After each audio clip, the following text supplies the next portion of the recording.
Hey folks, welcome back to My Kitten Reads. I'm Eleanor and this is a bit of a belated February reading wrap up. I didn't have the most prolific reading month in February. I only read 6 books and 4 of those were rereads. I started quite a few things, but I still haven't finished most of them. So, yeah, I'm going through a bit of a phase. February was a really busy, stressful month for me at work and I was dealing with a shoulder injury. I'm still very busy and very stressed, although the shoulder is thankfully improving. But so I can't seem to concentrate on much when I get home. So I've watched a lot of vet shows on Disney Plus, to be honest. But I did read some books. So the first thing was that while I was so very, very busy, I managed to get through 4 rereads via audio of Miss Fisher. So we have Cocaine Blues, which is the first one, Flying Too High, Murder at the Ballarat Train, and Death Victoria Dock. So, easy, fun, really good audios. I really like the Miss Fisher audios. I think they're really well read. They're Belinda audio ones. And they're all read by the same person whose name I can't remember right now. But I really enjoy those. And so while I was really busy at work, I did get through 4 rereads of Miss Fisher. At least in the first part of the month. I think I mostly read them in the first part of the month, to be honest. But yes, so there was that. Then I also did finish off one of my library books, which has already gone back, so I don't have it. And that was Redemption in Indigo by Karen Lord. So this is, I think, quite a famous sort of fantasy book. And it's a kind of a mashup of African and Caribbean mythology. About not a god, but I can't even remember the word for them.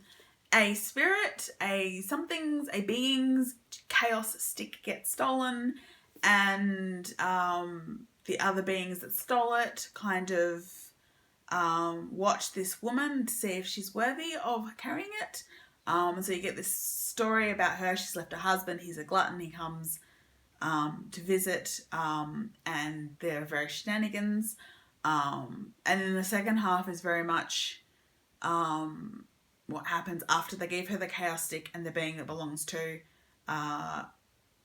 basically finds her, follows her, tries to get it back off her, and there's a whole bunch of stuff about power, and how you use power and how sometimes you don't use power, because you never know how you actually, because the thing with chaos is you're never actually sure what effect changing something will have. So it was interesting, but not really for me, I don't think. I found some of it, it's been described as really funny and really witty, and I didn't find it particularly funny. I think there was a lot of fat shaming that I wasn't really impressed with. So it's kind of interesting on the mythological and the philosophical side, but the characters didn't quite catch me. And so, yeah, I don't think it was for me. I'm glad I read it, but I don't think it was for me precisely. So that was Redemption in Indigo by Karen Lord. The other book that I did actually finish, the 6th book that I did actually finish, was Come Tumbling Down by Seanan McGuire. So I ended up going back and rereading the first 40 pages, or at least skim reading them, because when I started reading in January, when it came out, nice and shiny, my new hardcover, I realised that I didn't remember enough of particularly Beneath the Sugar Sky. So you really can't just jump into this one, because it does very much rely on previous books. But this is, of course, the latest in the Eleanor West's Home for Wayward Children series of novellas. In this particular one, it's going forward again. So the school is the school, and then all of a sudden a door opens in the basement.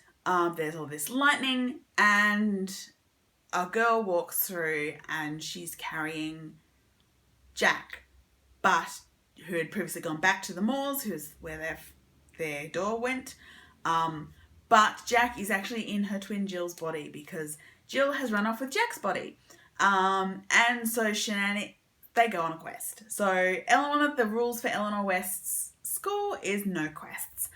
But Jack needs help. So off they go on another quest and a lot of stuff happens.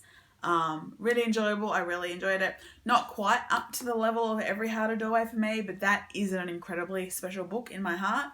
So, and I do still miss Nancy, who's the incredible special character to me, who is not in this book.